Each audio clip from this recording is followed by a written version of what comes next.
Morning, welcome to V3 news. లక్ష్యం సమాజహితం. ముందుగా paper ముచ్చట కార్యక్రమానికి స్వాగతం. ఈ రోజు మన ముందు ఆంధ్రజ్యోతి, వెలుగు, సాక్షి దినపత్రికలు ఉన్నాయి. ఏ దినపత్రికల్లో ఏ వార్తలు ఉన్నాయి అనేది మనం మొదటగా చూసినట్లయితే ఫస్ట్ మనం ఆంధ్రజ్యోతి దినపత్రిక చూసుకుందాం. ఆంధ్రజ్యోతి దినపత్రిక చూసినట్లయితే ఫస్ట్ మనకి ప్రధానంగా సంక్షేమ శరాలతో అంటూ మనకి ఇక్కడ మరి పసుపు జెండాతోటి మొత్తం కూడా రాజమహేంద్రవరం అంతా కూడా పసుపుమయంగా చేసి అక్కడ జరిగినటువంటి మరి భారీ బహిరంగ సభలు, అక్కడ జరిగినటువంటి ఆ యొక్క విధానాన్ని బట్టి అక్కడ మనకి ఆ భారీ వరాలతో టీడీపీ మేనిఫెస్టో ఏ విధంగా విడుదల చేయబోతుంది, రానున్న కాలంలో టీడీపీలో మేనిఫెస్టోలో ఏ అభివృద్ధి పనులు ఉండబోతున్నాయి అనేవి మొత్తం కూడా మనకి అక్కడ వివరించినట్లుగా సమర సంఘంగా మనకి ఫస్ట్ ప్రధాన వార్తగా అయితే మనకి ఆంధ్రజ్యోతి దినపత్రికలో ఇచ్చారు. అంటే నెక్స్ట్ ఎన్నికలు సమీపిస్తున్న వేళ ఏ విధంగా ఉండబోతుంది అనే దానికి సంబంధించి మెయిన్ డీటెయిల్స్ అన్ని చూసుకుందాం. మళ్ళీ ఇంకా కాలంపై చెరగని సంతకం అంటూ మరొక వార్త అయితే మనకి కనిపిస్తుంది. ఇక కొత్త పార్లమెంటు 140 కోట్ల మంది ప్రజలు కలలు అలాగే ఆకాంక్షలకు ప్రతీకగా ఉండబోతోంది కొత్త పార్లమెంట్ అనే దానికి సంబంధించి కూడా. ఇక నూతన పార్లమెంట్ భవనాన్ని నిన్న ఓపెన్ చేసినప్పుడు ప్రారంభించినటువంటి ప్రధాని మోదీ ఇంకా దానికి అనేక మంది కూడా హాజరు కాలేకపోయారు అంటూ కూడా దానిపై మరి కిషన్ రెడ్డి కూడా మండిపడుతున్నటువంటి విషయాలన్నీ ఆల్రెడీ మనకి తెలిసిన విషయమే. సో అలాగే రెజ్జర్ల మార్చ్ రణరంగంగా సాగుతోంది అంటూ కూడా మనకి ఇక్కడ ఒక వార్త అయితే కనిపిస్తూ ఉంది. సో దానికి సంబంధించి కూడా మనం చూద్దాం. ఇక సిబిఐ తీరు అస్సలు బాగోలేదు అంటూ కూడా ఇక్కడ ఏపీ సీఎం జగన్మోహన్ రెడ్డి కూడా వ్యాఖ్యానిస్తున్నారు. సో దానికి సంబంధించి కూడా మనం అన్ని డీటెయిల్స్గా చూసుకోవచ్చు. ఇంకా సో మళ్ళొక వార్త చూసినట్లయితే ఇంకా కమ్మతాల ఏకీకరణ అనేది కూడా ఒకటి కనిపిస్తుంది. ఒకే రోజు 40 మంది హతమైనట్లుగా తెలుస్తుంది. ఎక్కడ ఏంటి అనేది చూసినట్లయితే మణిపూర్కు కేంద్రం ఒక కేంద్ర మంత్రి అమిత్ షా వెళ్ళబోతున్నారు. ఇక మణిపూర్లో మళ్ళీ రక్తపాతం మొదలైంది అనేది ఇక నేడైతే అక్కడ అమిత్ షా కూడా పర్యటించనున్నారు. ఈ యొక్క ఘోరాలు జరుగుతున్న నేపథ్యంలో అక్కడ అంతా కూడా వారిని పరామర్శించడానికి కావచ్చు, అక్కడ ఇంకా ఏం చేయాలి ఎలా చేయాలి అనే దానికి సంబంధించి కావచ్చు. ఇక ఈరోజు అమిత్ షా కూడా అక్కడికి వెళ్ళబోతున్నారు మణిపూర్కి అనేది కూడా క్లియర్గా మనకి మెన్షన్ చేశారు. ఇక 12న పాట్నాలో ప్రతిపక్ష భేరీ ఉండబోతుంది. విప్రో అసిస్టెంట్ మేనేజర్కు బేడీలు వేసినట్లుగా తెలుస్తోంది. విప్రో అనే సంస్థకు సంబంధించినటువంటి మేనేజర్కు అనేది కూడా మనకి క్లియర్గా ఇచ్చారు. ఇక ఎండల విషయానికి వచ్చినట్లయితే వామ్మో ఎండలు అనే విధంగా ఉన్నాయి అనేది కూడా వాతావరణ శాఖ కూడా వెల్లడించినటువంటి పరిస్థితి. నిప్పులు కురిపిస్తున్నటువంటి ఎండ తలపిస్తోంది. ఆ విధంగా ఉంది ఎండ. ప్రజలు బయటికి రావాలంటేనే బెంబేలెత్తిపోతున్నటువంటి పరిస్థితి నెలకొంటుంది అనే విధంగా మాత్రం మనకి ఎండలకు సంబంధించి కూడా వాతావరణ శాఖ వెల్లడించింది. ఇంకా రానున్న 2-3 రోజుల్లో కూడా మోస్తరు వర్షాలు కురిసినప్పటికీ కూడా ఎండ తీవ్రత కూడా అధికంగా ఉండే అవకాశం ఉంటుంది అనేది కూడా మనకి క్లియర్గానే మెన్షన్ చేశారు ఆంధ్రజ్యోతి దినపత్రిక. సో అలాగే ఇంకా సంక్షేమ శరాలతో అంటూ పసుపుమయంగా మారినటువంటి తెలుగు తమ్ముళ్ళు అంటూ కూడా మనకి ఇక్కడ ఇచ్చారు. ఇక మహానాడులోని నినాదాలు చేస్తున్నటువంటి తెలుగునాడు జై తెలుగుదేశం అంటూ ఇంకా అలా తెలుగుదేశం పార్టీని గెలిపించుకునే విధంగా అందరూ కూడా జై ఎన్టీఆర్ అమర్ ఎన్టీఆర్ అంటూ కూడా మొత్తం కూడా తెలుగు తమ్ముళ్ళు అందరూ కూడా మరి రాజమహేంద్రవరంలో జరిగినటువంటి మహానాడుకి అందరూ కూడా అక్కడ హాజరైనట్లుగా తెలుస్తుంది. అక్కడంతా కూడా హోరాహోరీగా జరిగినట్లుగా తెలుస్తుంది. ఇక ఈ సమరశంఖంలో భారీ వరాలతో టీడీపీ మొదటి మేనిఫెస్టో రిలీజ్ చేయబోతుంది అనేది కూడా మనకి ఇక్కడ క్లియర్గా ఇచ్చారు. ఆడబిడ్డ నిధి పేరిట 18 నుంచి 59 ఏళ్ల మహిళలకు నెలకు చూసుకున్నట్లయితే 1500 రూపాయలు అంటూ ఇంట్లో ఎంతమంది ఉంటే అంతమందికి 1500 రూపాయలు వస్తాయి ఆడపిల్లలకు అంటూ కూడా మనకి క్లియర్గా మెన్షన్ చేశారు. ఇంకా నెలకు ఆడపిల్లలకు 1500 రూపాయలు భారీ మేనిఫెస్టోని విడుదల చేశారు. ఇక తల్లికి వందనం కింద ఇంట్లో చదువుకునే పిల్లలు ఎంతమంది ఉంటే అంతమందికి ఏడాదికి 15,000 రూపాయల చొప్పున తల్లి పేరున వస్తాయి అంటూ కూడా అంటే తల్లికి వందనం అనే పథకం కూడా రూపొందించబోతున్నారు అనేది కూడా మనకి ఇచ్చారు. ఎంతమంది ఆడపిల్లలు ఉంటే వాళ్ళందరికీ కూడా ఒక ఇంట్లో ఒక నలుగురు ఉంటే నలుగురికి కూడా 1500 చొప్పున ఇంటికి ప్రతి ఒక్కరికి కూడా వస్తాయి. అలా ఒక మేనిఫెస్టో, అలా ఒక పథకం. అలాగే అమ్మకి వందనం కింద పిల్లల చదువుల కోసం సంవత్సరానికి 15,000 వరకు కూడా వచ్చే అవకాశం కల్పిస్తూ ఉంది. అలాగే మహిళలందరికీ జిల్లా పరిధిలో ఉచిత బస్సు ప్రయాణం కూడా ఉంటుంది అంటూ కూడా ఇంకా రానున్న రోజుల్లో మహిళలందరికీ కూడా బస్సు ప్రయాణం కూడా ఉచితంగానే పెడతారు అనేది తెలుగుదేశం పార్టీ యొక్క మేనిఫెస్టోలో రిలీజ్ చేసినట్లుగా తెలుస్తుంది. ఇంకా ఏడాదికి 3 సిలిండర్లు ఉచితంగా అందిస్తాం ప్రతి ఇంటికి అంటూ పెట్టారు. రైతులకు ఏడాదికి 20,000 అలాగే బీసీలకు రక్షణ చట్టం, నిరుద్యోగ యువతకు నెలకు 3,000 రూపాయలు ఇస్తాము అంటూ కూడా చెప్తూ ఉన్నారు. ఇంత మరి దారుణమైనటువంటి మేనిఫెస్టో రిలీజ్ చేస్తూ ఉన్నారు. అంటే ప్రతి ఒక్క పథకం కూడా ఎంతో అద్భుతంగా క్రియేట్ చేస్తున్నట్టుగా మనకి ఇక్కడ మేనిఫెస్టో రిలీజ్ చేశారు. మరి ఇవన్నీ కూడా జరుగుతాయా లేదా అనేది ఇక తర్వాత వేచి చూడాల్సిందే. ఇప్పుడైతే ప్రస్తుతానికి మేనిఫెస్టోలో మాత్రం నెలకు నిరుద్యోగ వృత్తి కింద మాత్రం 3,000 రూపాయలు ప్రతి ఒక్కరికి అందిస్తారు. ఇంట్లో ఆడపిల్లలు ఉంటే ఎంతమంది ఉంటే అంతమందికి 15,000 రూపాయలు ఇస్తారు. అలాగే అమ్మకి వందనం కింద ప్రతి ఒక్క పిల్లల చదువు కోసం సంవత్సరానికి 15,000 రూపాయలు ఇస్తారు. ఇంకా ఆడపిల్లలకైతే జిల్లాల వారీగా మొత్తం మహిళలందరికీ 18 నుంచి 59 ఉన్న మహిళలందరికీ కూడా బస్సు ప్రయాణాలు ఉచితంగా ఉంటాయి. అలాగే సంవత్సరానికి 3 సిలిండర్లు గ్యాస్ సిలిండర్లు 3 సిలిండర్లు ఉచితంగా ఇస్తారు అని చెప్పేసి మేనిఫెస్టో రిలీజ్ చేశారు. అలాగే ఇంకా రైతులకు వచ్చేసినట్లయితే 20,000 రూపాయల వరకు మరి ఉంటుంది రైతులకు ఎకరానికి ఏడాదికి అంటూ కూడా మనకి ఇక్కడ ఇచ్చారు. ఇక దసరాకు పూర్తి స్థాయి ప్రణాళిక ఉంటుంది. ప్రతి హామీని అమలు చేసి శక్తి ప్రతి ఒక్క హామీని అమలు చేసే శక్తి నాకు ఉంది అంటూ కూడా ఆదాయం పెరిగితే అమలు ఇంకా ఈజీగా ఉంటుంది అంటూ ఎలా పెంచాలో నాకు తెలుసు అంటూ జగన్ అసమర్థత వల్లే పెరగలేదు అంటూ కూడా మహానాడులో చంద్రబాబు నాయుడు ఆయన ప్రకటన చేసినట్లుగా తెలుస్తుంది. ఆయన ప్రసంగించినట్లుగా కూడా తెలుస్తుంది. సంపదను ఎలా పెంచాలో తెలుసు నాకు, సంపదను ఎలా పంచాలో కూడా నాకు తెలుసు. కానీ జగన్మోహన్ రెడ్డి యొక్క అసమర్థత వల్లే సంపద అనేది పెరగలేకపోయింది అంటూ కూడా ఆయన చెప్పడం జరుగుతుంది. చంద్రబాబు నాయుడు అనేది మనకి ఇక్కడ క్లియర్గా మెన్షన్ చేశారు. సో ఇక మరొక వార్త మనం చూసినట్లయితే కాలంపై చెరగని సంతకం అంటూ ఒక వార్త కనిపిస్తుంది. ఇంకా కొత్త పార్లమెంటు 140 కోట్ల మంది ప్రజల కలలు అంటూ కూడా ఇచ్చారు. ఆకాంక్షలకు కూడా ప్రతీక అంటూ కూడా ఇచ్చారు. ఇక అక్కడ ఆ యొక్క ప్రాంతంలో ప్రధాని మోదీ సాష్టాంగ నమస్కారం చేస్తున్నటువంటి రాజదండానికి సాష్టాంగ నమస్కారం చేస్తున్న ప్రధాని మోదీ అనేది కూడా మనకి ఇక్కడ క్లియర్గా మెన్షన్ చేశారు. సో సాష్టాంగ నమస్కారం చేస్తున్నంతసేపు అక్కడ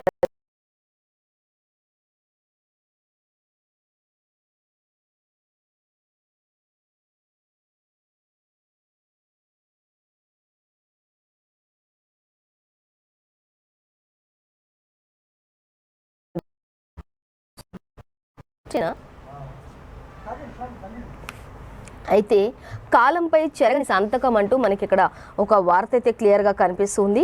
కొత్త పార్లమెంటు 140 కోట్ల మంది ప్రజల కలలు అంటూ ఇచ్చారు. ఆకాంక్షలకు ప్రతీక అంటూ 140 కోట్ల మంది ప్రజల ఆకాంక్షలకు ప్రతీక. మరొక వార్త చూస్తే 140 కోట్ల మంది ప్రజల యొక్క కలలు అంటూ కూడా మనకి ఇక్కడ ఇచ్చారు. ఇక ప్రధాని మోదీ సాష్టాంగ నమస్కారం చేస్తూ ఉన్నప్పుడు సాష్టాంగ నమస్కారం చేస్తున్నారు. అంటే అక్కడ వేద పండితులు వేద ఆశీర్వచనం కూడా అందిస్తూ ఉన్నారు. అక్కడ అంతా కూడా ఆ యొక్క మరి పూజా ప్రాంతంలో మొత్తం కూడా ప్రధాని మోదీ ఆ విధమైనటువంటి పూజా కార్యక్రమాల్లో సాష్టాంగ పడి మరి నమస్కారం చేస్తూ ఉన్నారు అనే దృశ్యాలను కూడా మనకి ఇక్కడ ఇచ్చారు. ఇంకా ఆ సమయంలో వేద పండితులందరూ కూడా మరి ప్రధాని మోదీకి వేద ఆశీర్వచనంతో మంత్రోచ్చరణలతోటి అక్కడంతా కూడా పూజా కార్యక్రమాలు జరిపిస్తున్నటువంటి ఆ యొక్క కార్యక్రమాన్ని కూడా మనకి ఇక్కడ ఎన్ని ఇమేజెస్ కూడా మనకి ఇక్కడ చక్కగా ఇచ్చారు. అవన్నీ కూడా మనం గమనించవచ్చు. ఇంకా చూసినట్లయితే దేశ దృఢ సంకల్పాన్ని ప్రపంచానికి చాటే దేవాలయంగా ఉంది అక్కడ అంటూ కూడా ఇచ్చారు. ఆత్మనిర్భరం భారతావనికి సాక్షిభూతం ఈ భవనం అంటూ కూడా మనకి ఇక్కడ క్లియర్గా ప్రధాని మోదీ చెప్తున్నటువంటి పరిస్థితి. ఇక ప్రతి ఇటుకకి ప్రతి గోడ పేదల సంక్షేమానికి అంకితం అంటూ కూడా పార్లమెంటు భవనం యొక్క ప్రతి ఇటుక కూడా ప్రతి గోడ కూడా పేదల సంక్షేమానికి ప్రతీకగా ఉంటుంది అంటూ కూడా ఆయన చెప్పడం జరుగుతుంది. పేదల కోసమే ఇదంతా కూడా అంటూ ప్రధాని మోదీ చెప్పడం జరుగుతుంది. సో అలాగే ఇంకా మనం చూసినట్లయితే ఇంకా ప్రతి ఇంట కూడా ప్రతి గోడ కూడా పేదల కోసమే అంకితం చేస్తున్నాను.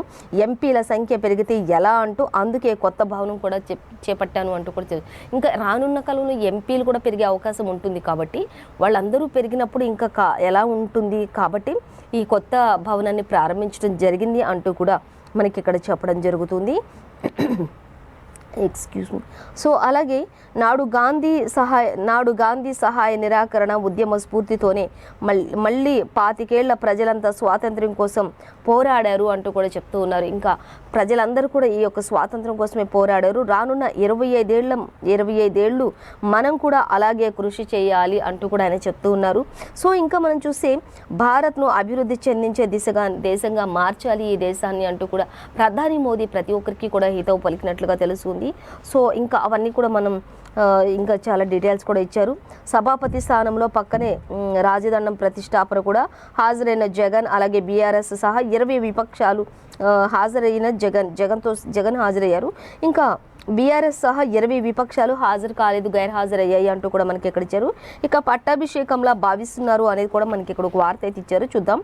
ప్రధాని మోదీపై రాహుల్ విమర్శలు చేశారు అంటూ రాహుల్ గాంధీ ప్రధాని మోదీపై విమర్శలు కూడా చేశారు. అదొక పట్టాభిషేకంలో భావిస్తున్నారు అంటూ రాష్ట్రపతిని అవమానించారు అంటూ కూడా ఖార్గే చెప్తున్నారు. కొద్ది మంది కోసం చేసినట్లుంది అంటూ కూడా పవార్ కూడా చెప్తున్నారు. కొంతమంది కోసమే, మీకోసం మీరు చేసుకున్నట్లుంది, మరి అటు రాష్ట్రపతిని అవమానించారు అంటూ కూడా చెప్తున్నారు. మీకోసం అదేదో రాజభవనం లాగా, అదేదో పట్టాభిషేకం లాగా ఫీల్ అవుతూ ఉన్నారు అంటూ కూడా ఇంకా కాంగ్రెస్ నేతలందరూ కూడా ఎద్దేవా చేస్తూ విమర్శించినటువంటి పరిస్థితి కూడా కనిపిస్తుంది. అయితే జగన్ హాజరయ్యారు, ఇంకా మరి బీఆర్ఎస్ సహా ఇంకా 20 మంది హాజరు కాలేకపోయారు అంటూ కూడా చెప్తూ ఉన్నారు ఇక్కడ. సో అలాగే రెడ్జర్ల మార్చ్ రణరంగంగా ఉంది. అడ్డుకున్న పోలీసులు తీవ్ర ఉద్రిక్తత. పార్లమెంటు భద్రతా వలయాన్ని ఛేదించారంటూ రెడ్జర్ల కేసులు పెడుతూ ఉన్నారు అంటూ కూడా ఇచ్చారు. ఇక న్యాయంగా అడిగితే శిక్షిస్తున్నారు అంటూ వినేష్ కూడా మాట్లాడారు. అలాగే పథకాలు తేవడమే నేరమైతే ఇక ఊరి నుండి కూడా ఊరి తీసేసేయండి అంటూ కూడా మాట్లాడుతూ ఉన్నారు. పథకాలు తీసుకురావడమే ఒక పాపం అయితే ఊర్లో నుంచి ఊరి తీసేసేయండి అంటూ కూడా చెప్తూ ఉన్నారు. ఇక సాక్షి మాలిక్ కూడా మాట్లాడుతున్నారు. అయితే ఏమేమి మాట్లాడారు, ఇంకా ఈ రెడ్జర్ల మార్చి రణరంగంగా ఎందుకు మారింది అనే దానికి సంబంధించిన పూర్తి డీటెయిల్స్ అయితే మనకి సెకండ్ పేజ్లో ఇచ్చారు. మొత్తంగా అయితే అడ్డుకున్న పోలీసులు తీవ్ర ఉద్రిక్తత, పార్లమెంట్ భద్రతా నిలయాన్ని కూడా ఛేదించారంటూ రెడ్జర్లపై కేసు నమోదు చేస్తూ ఏదైనా ఎదురు తిరిగి అడిగితే దానిపై కూడా కేసులు పెడుతూ స్టేషన్లకు తరలిస్తున్నారు. ఒకవేళ పథకాలు తీసుకురావడమే ఒకవేళ నేరం అయితే ఉరికి కూడా తీయండి అంటూ కూడా సాక్షి మాలిక్ కూడా మాట్లాడుతున్నటువంటి పరిస్థితి కనిపిస్తుంది. సో ఇంకా మనం మరొక వార్త చూసినట్లయితే సిబిఐ తీరు ఏం బాగోలేదు అంటూ మనకు ఒక దగ్గర ఇచ్చారు. అవినాష్తో అనుచితంగా వ్యవహరిస్తోంది సిబిఐ అంటూ కూడా జగన్ చెప్తూ ఉన్నారు. కేంద్ర హోంమంత్రి కేంద్ర హోంమంత్రి షాక్, జగన్ ఫిర్యాదు చేశారు అంటూ కూడా కేంద్ర హోంమంత్రి కూడా షాక్ అయ్యే విధంగా జగన్ ఫిర్యాదు చేశారు అంటూ కూడా అనుచిత వ్యాఖ్యలు చేస్తున్నారు అవినాష్ రెడ్డి యొక్క మరి కేసు విచారణలో అంటూ కూడా చెప్తున్నారు. సిబిఐ తీరు అసలు ఏమాత్రం కూడా బాలేదు అన్నట్లుగా మాత్రం మనకి ఇక్కడ ఇచ్చారు. సో అలాగే ఇంకా మనం చూస్తే రాత్రి చూస్తేమో పొద్దుపోయాక ఢిల్లీలో సమావేశం ఏర్పాటు చేస్తున్నారు. పార్లమెంట్లో జగన్ను పట్టించుకొని మోదీ అంటూ కూడా మనకి ఇక్కడ ఇచ్చారు. అలాగే 2 గంటలు ఎక్కడికో వెళ్ళిన ఏపీ సీఎం 2 గంటల వరకు కూడా అక్కడి నుంచి ఎక్కడికో వెళ్ళిపోయారు. కానీ ప్రధాని మోదీ కూడా అక్కడే మరి ఏపీ సీఎంని పట్టించుకోలేదు అనే దాఖలాలు అయితే మనకి ఇక్కడ కనిపిస్తూ ఉన్నాయి. ఇక 2 గంటలు ఎక్కడికి వెళ్ళినట్లు అంటూ కూడా కొంత చర్చ కూడా జరుగుతుంది. జగన్ జస్టిస్ పీకే మిశ్రా పలకరింపు కూడా అంటూ జగన్ జస్టిస్ పీకే మిశ్రా కూడా పలకరించినట్లుగా తెలుస్తుంది. సో మొత్తంగా అయితే ఇంకా అక్కడ సిబిఐ తీరు బాగాలేదు అనేది మాత్రం జగన్ చెప్తున్నటువంటి పరిస్థితి. అక్కడ అవినాష్ రెడ్డిని ఎంక్వైరీ చేసే విధానం కూడా ఏమాత్రం బాగాలేదు అన్నట్లుగా చెప్తున్నారు.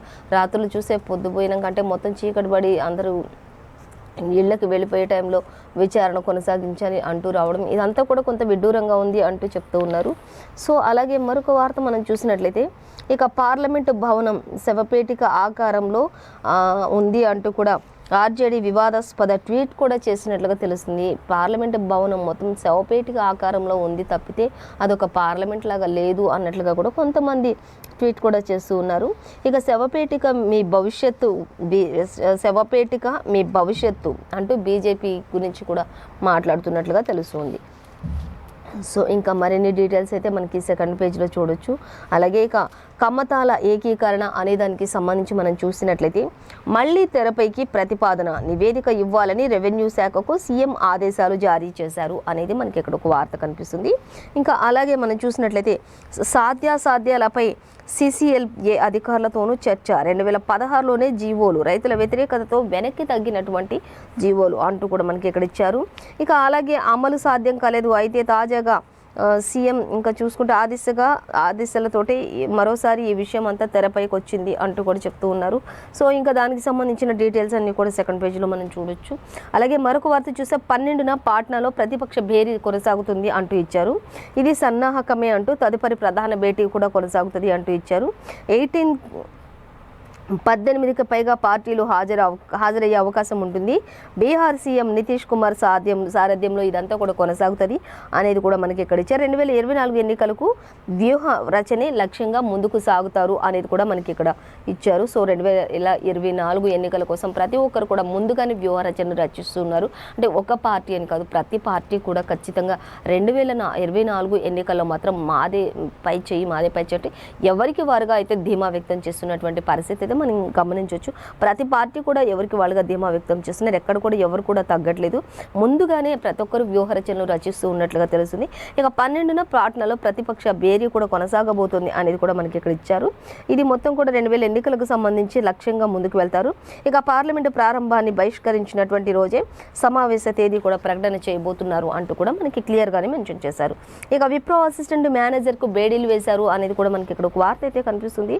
ఇక టీఎస్పీఎస్సీ లీకేజీ కేసులో వరంగల్ విద్యుత్ డిఈ కూడా అరెస్ట్ అయినట్లుగా తెలుస్తుంది. టీఎస్పీఎస్సీ పేపర్ లీకేజీ సంఘటనకు సంబంధించి మాత్రం రోజుకొక వార్త వెలుగులోకి వస్తూనే ఉంది. ఇంకా రోజుకొకరు అరెస్ట్ అవుతూనే ఉన్నారు. ఇప్పటికే అరెస్టులు చాలా వరకు అరెస్ట్ అవుతూ వచ్చారు.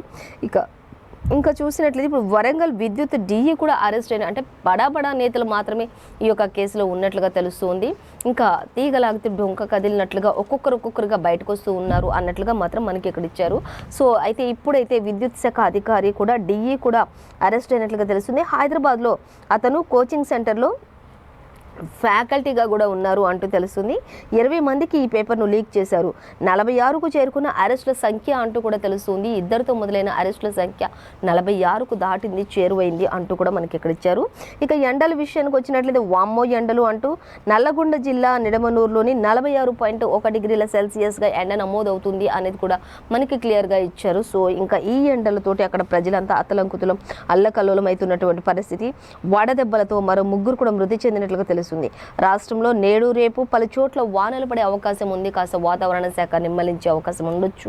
అయినప్పటికీ ఎండల తీవ్రత మళ్ళీ ఎక్కువగానే ఉండే అవకాశం అయితే ఉంటుంది అంటూ కూడా మనకి ఇక్కడ ఇవ్వడం జరుగుతుంది. ఇంకా ఒకే రోజు 40 మందిని హతం చేసిన మణిపూర్లో మళ్ళీ రక్తపాతం చెందిస్తూ ఉన్నారు అంటూ మనకి ఇక్కడ ఒక వార్త ఇచ్చారండి. సో దానికి సంబంధించి చూద్దాం. తిరుగుబాటుదారులు భద్రతా దళాల మధ్య జరుగుతున్నటువంటి ఘర్షణలో ఇంఫాల్లో కమ్ముకున్నటువంటి పొగ అంటూ కూడా మనకి ఇక్కడ ఇచ్చారు. ఇక ఇంఫాల్ లోయలో తుపాకుల మోత, వీధుల్లో పదుల సంఖ్యలో మృతదేహాలు పడి ఉన్న ఘటనలు పలువురిని కంటతడి పెట్టించేలా ఉన్నాయి.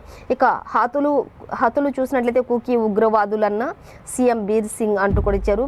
AK-47లతో పౌరులపై దాడికి పాల్పడుతున్నారు అంటూ కూడా ఇచ్చారు. సైన్యం సాయంతోనే ఏరువేస్తున్నామన్న సీఎం. రాష్ట్రంలో వందలాదిగా గృహ దహనాలు, 2 మృతి అంటూ కూడా ఇచ్చారు. బీజేపీ ఇంఫాల్ ఎమ్మెల్యే నివాసం వాహనాలకు నిప్పు. మణిపూర్లోని సైన్యాధిపతి మనోజ్ పాండే అంటూ కూడా ఇచ్చారు. ఇక మణిపూర్లో అక్కడ వాతావరణ పరిస్థితి అంతా కూడా మరి ఉద్రిక్తంగా ఉంది, మరి రక్తసిక్తంగా ఉంది అనేది అయితే మనకి క్లియర్గా మెన్షన్ చేశారు. సో అక్కడ అంతా కూడా AK-47 పౌరులపైన దాడులన్నీ కూడా జరుగుతూ ఉన్నట్లుగా తెలుస్తూ ఉంది అని కూడా ఇచ్చారు. ఇంకా అలాగే తిరుగుబాటుదారులు మధ్యలో జరుగుతున్నటువంటి ఈ యొక్క భద్రతా దళాలు ఎవరైతే ఉంటారో, తిరుగుబాటుదారులు ఎవరైతే వీళ్ళిరువురు మధ్యలోనే ఇదంతా కూడా జరుగుతూ ఉంది అంటూ కూడా ఇచ్చారు. ఏ వీధులు చూసిన శవాల గుట్టలుగా కనిపిస్తూ ఉన్నాయి, రక్తసిక్తంగా మారింది అక్కడ పరిస్థితి అంతా అంటూ కూడా మనకి ఇక్కడ ఇవ్వడం జరుగుతుంది. సో ఇక నేడు మణిపూర్కు కేంద్ర హోంమంత్రి అమిత్ షా వెళ్ళనున్నారు అంటూ కూడా తెలుస్తుంది. ఈ ఘటన జరిగిన నేపథ్యంలోనే మణిపూర్కు మరి అమిత్ షా కూడా, కేంద్ర హోంమంత్రి అమిత్ షా కూడా అక్కడికి వెళ్ళనున్నారు అనేది కూడా మనకి క్లియర్గా అయితే ఆంధ్రజ్యోతి దినపత్రికలు ఇచ్చారు. సో మరొక వార్తాపత్రిక మనం చూద్దాం. వెలుగు దినపత్రిక చూద్దాం. వెలుగు దినపత్రిక చూసినట్లయితే కొత్త పార్లమెంటు ప్రారంభోత్సవం అంటూ ఇచ్చారు. ఇక ఆయా ప్రారంభోత్సవానికి కూడా ఇంకా తెలంగాణ సీఎం సహా 20 మంది సీఎంలు కూడా గైరు హాజరయ్యారు అనేది మనకి ప్రతి పేపర్లో ఆల్రెడీ ఇచ్చేశారు. సో దీనిపై రకరకాలుగా మరి కామెంట్స్ కూడా వస్తున్నాయి. కొంతమంది ఎద్దేవా చేస్తున్నారు, కొంతమంది మండిపడుతూ ఉన్నారు. ఈ ఆకారం అదోలా ఉంది, ఇదోలా ఉంది అనుకుంటూ చెప్తున్న వాళ్ళు కూడా లేకపోలేదు అంటూ కూడా ఇచ్చారు. కానీ ప్రధాని మోదీ మాత్రం ఒకటే చెప్తున్నారు, ఇది జాతికి అంకితం చేశాను. ఇందులో ఉన్న ప్రతి ఇటుక కూడా, ప్రతి గోడ కూడా పేదవాళ్ళ సంక్షేమం కోసం ఇదంతా కూడా ఏర్పాటు చేశాను అన్నట్లుగా కూడా మనకి చెప్తూ ఉన్నారు. సో ఇక కొత్త పార్లమెంటు ప్రారంభోత్సవం జాతికి అంకితం చేసిన ప్రధాని మోడీ 140 కోట్ల ప్రజల యొక్క కలలకు సాకారం ఈ యొక్క పార్లమెంట్ అంటూ కూడా చెప్తున్నారు. అనేక మంది ఆకాంక్షలు తీరడానికి ఇది ఒక ప్రధాన కారణం అంటూ కూడా ఇచ్చారు.